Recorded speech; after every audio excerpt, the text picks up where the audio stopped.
Hi, I'm Dr. Mike Evangel. I've been a chiropractic physician for the last 34 years. I'm also the host of the Super Mike Show. Although I am the host, this is not my show. This is your show. It's been designed to be your survival guide to life. We'll cover topics such as health, fitness, nutrition, longevity, the environment, and personal safety. Why do you need a survival guide? There's so much misinformation out there today and confusion that somebody has to cut through the confusion and get the truth to you.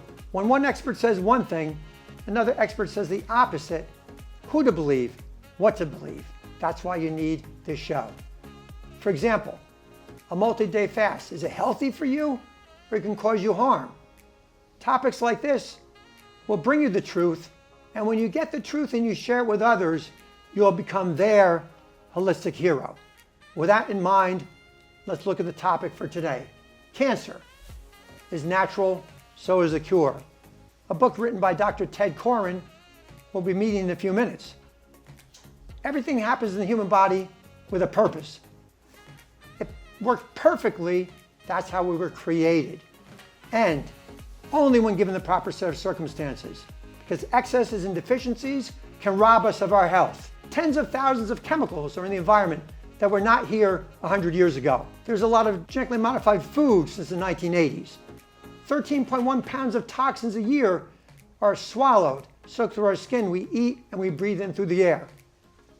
Everything happens with a purpose, and there are no accidents, even cancer. So what's the purpose of cancer? We'll find out after the break.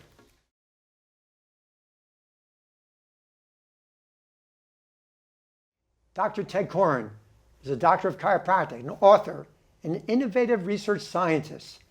He lectures and teaches all over the world at live seminars and also online through cornuswellness.com. Dr. Koren, I've known for quite some time, and he had a very serious injury many years ago. He injured his neck, his head, and his lower back.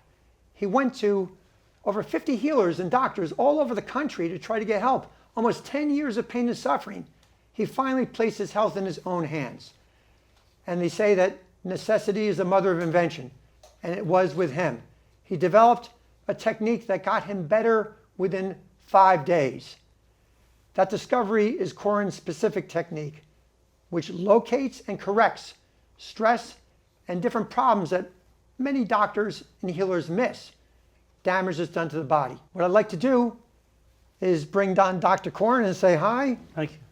Welcome Good to the be show. here. Thank you.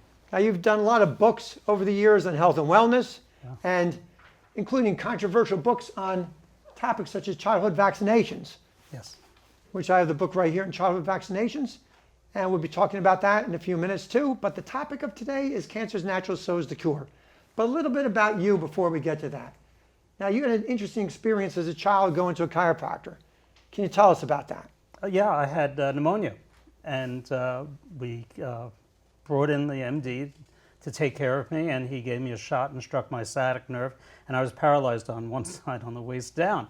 And my grandmother, the next day the MD came. They used to do house calls then, and she threw him out of the house and called the chiropractor, and he worked on me, and I could walk again. Did that inspire you to become a chiropractor? No. It took a long time, yet later on, researching all kinds of healthcare systems. But I was always drawn back to chiropractic and natural healing. Now, when you came across the discovery of KST, Koren's specific technique, by coincidence, it's named after you. Yeah, by coincidence. By coincidence. It's shock. But I know you say there are no coincidences. There are no coincidences. But how did you go about doing it? It must have been very frustrating after 10 years. It was terrible. I was really depressed. Here I am writing and talking about chiropractic and natural healing, and I'm falling apart. And I remember once seeing a photograph of 3 uncles of mine surrounded by walkers and canes. They all had hip and knee replacement and body parts operated on, and I thought, will this be my fate after all I know? And it motivated me to, as you said, take things into my own hands. And I had nowhere else to go. I didn't want to live on surgery and painkillers and cortisone shots. I'm glad you did, because you were actually giving up your license to practice for a while too. I voluntarily gave up my license because I couldn't use my hands. I was in pain. And after I discovered this work, I was my first patient, and my wife Beth, who had migraines for 12 years, and they disappeared after a few moments of care, was my second patient. And then I looked for the worst patients in the world, because does the world really need another technique? There are so many out there, but I thought if I could do something where everyone else failed with, if I could help people that no one else could help, this had some value, more than just another technique. So I sought out the sickest patients in the world, and the results were so powerful that we started to teach. That's fantastic. Now, vitalistic and mechanistic, the two methods of healing. This goes back over 2,500 years. Before the Hippocratic era, there were always two schools of healing. It goes on today also, a big battle between the vitalists and the mechanists. And the difference is very simple. Mechanists, which is a medical model, MDs are mechanists, they like to look for, they like to diagnose and treat disease. Well, how is that different from vitalists? Vitalists want to find out what is preventing you from being ideally healthy. Where's the blockage? And release the blockage. Whereas MDs like to name and treat, we want to get the body to function at 100%. That makes a lot more sense to me. And it's safer and it works better. And it allows the body to heal itself. Absolutely. And the Now, body is the ultimate doctor. Before we get to your book on cancer, a few words on your book on childhood vaccinations. Well, everything is personal. When our son was born, I was uncomfortable about vaccinating him, and I was uncomfortable about not vaccinating him. So I had to know what is right, and I began to, study. I met researchers, I went to conferences, I read books, I studied the medical literature on the subject. I spoke to parents who have had vaccine-injured children. I spoke to attorneys and authors who have written incredible books on it to find out what is going on here. And the decision left no doubt in my mind that our son would not be vaccinated. And his sister, that came a few years later, also has remained non-vaccinated, vaccine-free. Well, no, knowledge is power, and you really can't make an informed choice unless you have the knowledge to do so. Absolutely. And with that thought, after the break, we'll be back. Some knowledge about cancer is natural, so is the cure.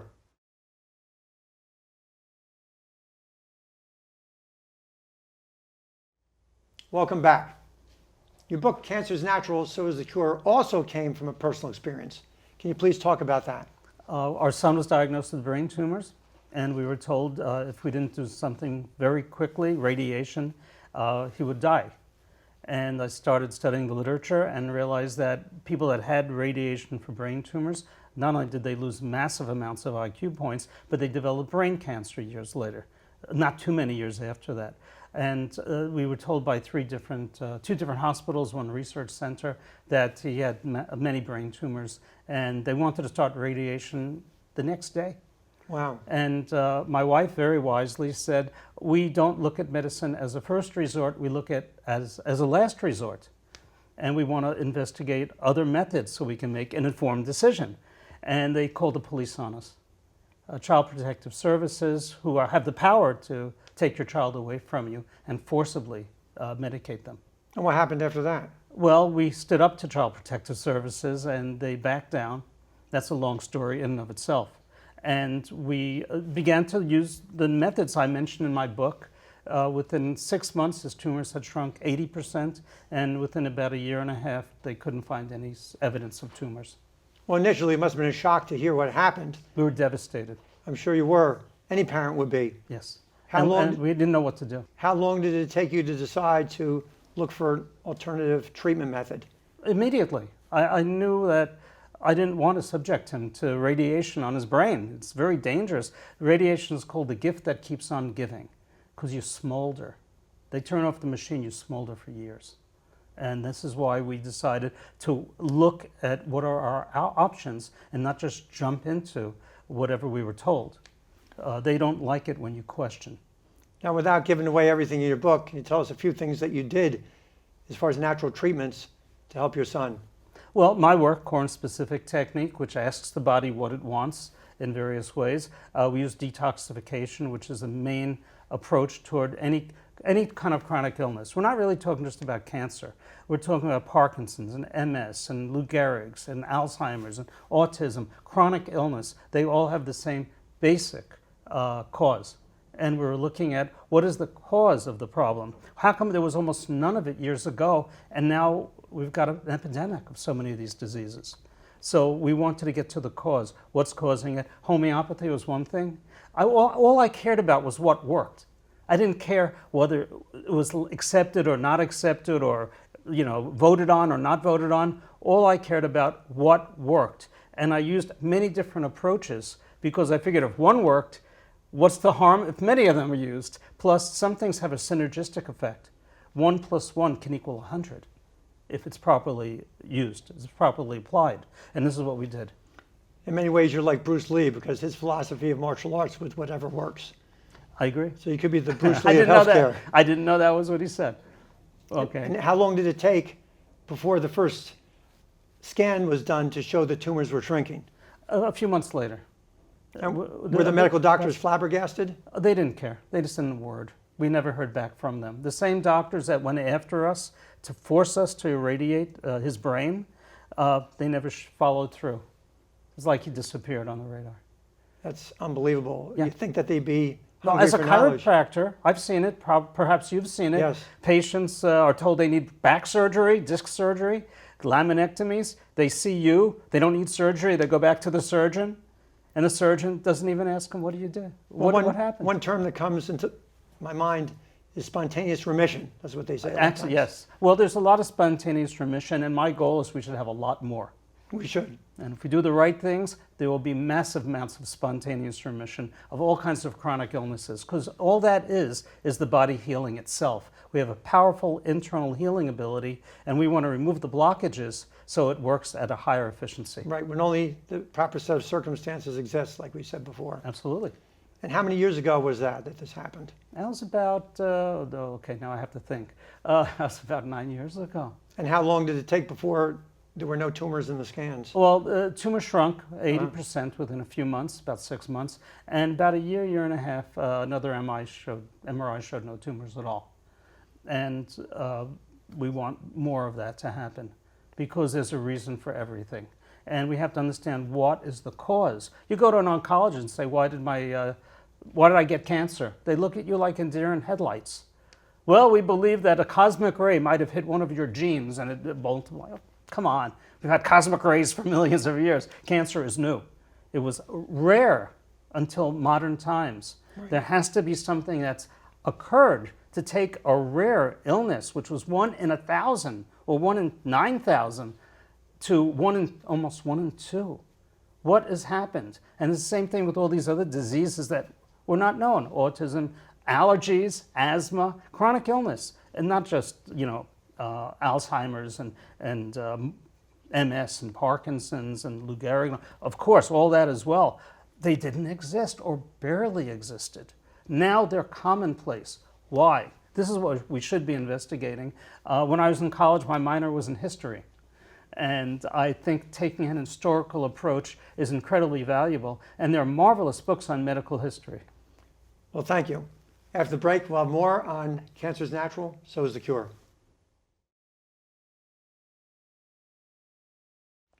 And we're back with the big question. If everything in the human body has a purpose and there are no accidents or mistakes, what could the purpose of cancer possibly be? Yeah, why does the body not only create and nourish a tumor? Your tumors are fed with blood vessels that the body actually grows into the tumor to keep it alive.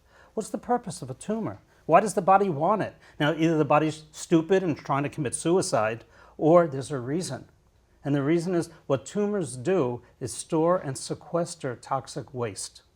We know this is true because there's such a thing called tumor lysis, Lysis. When the tumor suddenly breaks down, the person can go into a coma and die from the toxicity. Tumors are filled with toxins. The job of the tumor is to protect the body from dying suddenly from poisoning. Now, is cancer a genetic or a metabolic disorder? It couldn't be genetic because our genes don't change so fast. It has to be what's going on in the body chemistry. There is a genetic factor, but it has to do with the mitochondria, not with the DNA in the nucleus.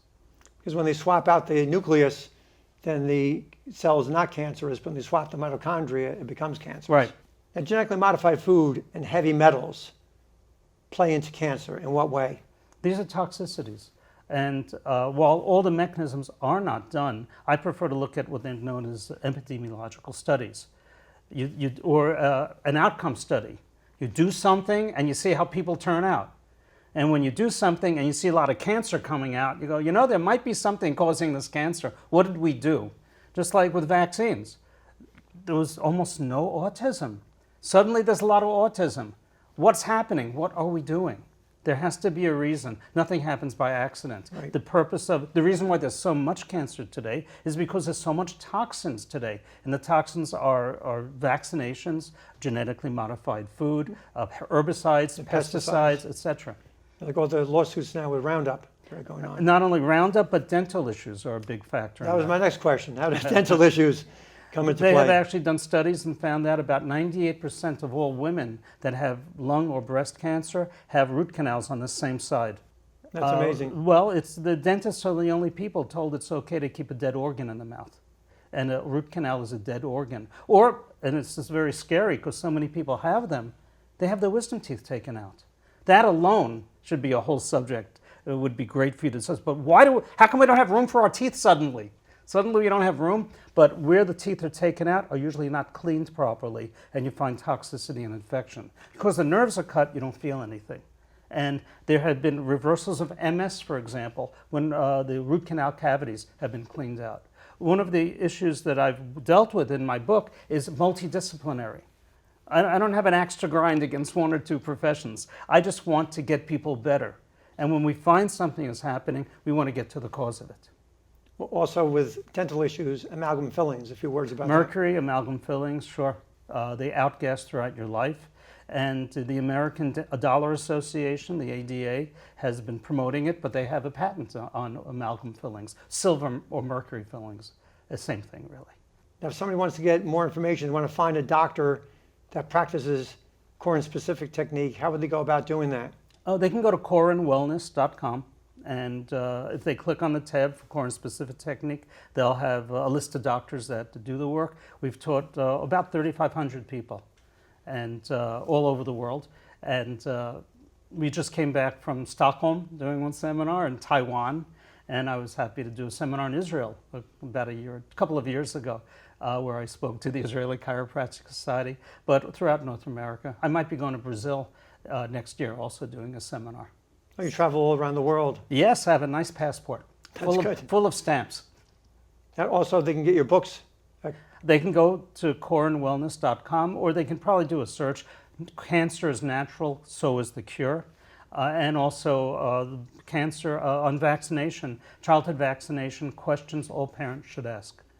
And just, type in my name and you'll probably see it. Speaking of which, we have a little bit more time to talk about vaccinations. So what else do you want people to know about vaccinations? The research is sloppy. You have to, they say that we're unscientific if we criticize vaccination. Science is a process. You could either use it or not use it. And the people that are the most scientific are those that are exploring the issue. Vaccines are incredibly toxic. They've never been proven to be safe. But what's more important is you're supposed to get measles, mumps, and chickenpox and all. It strengthens and matures your immune system. Studies show that the more childhood diseases and infectious diseases you have as a child, the less cancer and heart disease you have as an adult. We find that the more fevers you have as a child are actually protective for your immune system your whole life. And that really goes back to what's so important. Every study that has compared vaccinated to non-vaccinated children finds that the non-vaccinated children are far healthier. They have stronger immune systems, their brains work better, their bodies work better. There is no reason to vaccinate. It serves no purpose and it only causes damage. And if you study the literature, the $4.1 billion that the US government has spent for vaccine injuries is the tip of the iceberg. They don't even pay for most injuries. And we know that most parents never know that there's even a vaccine compensation program. The head of the FDA said less than 1% of all injuries are ever even reported. So the real numbers, God only knows. That's quite enlightening. Well, thank you very much for being on the show. It's been a pleasure. Thank you. And just remember, there is only one truth. Each and every episode will continue to do our best to deliver that truth to you with the hope that you and your loved ones can live healthier, safer, and more fulfilling lives. I'm Dr. Mike, and thanks for watching our show. Until next time,